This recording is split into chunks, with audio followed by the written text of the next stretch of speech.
In this video, learn Save and View Password in Microsoft Edge. Open Microsoft Edge on your computer. Click on the three-dot menu icon. In the top right corner of the browser window, from the drop-down menu, select Settings. In the Settings menu, click on Profiles. Profiles section, click on Passwords. You will see a list of saved passwords by default.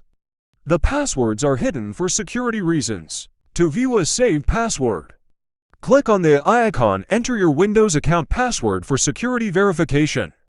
The saved password will be revealed momentarily. Remember that it's important to use caution when viewing or sharing passwords.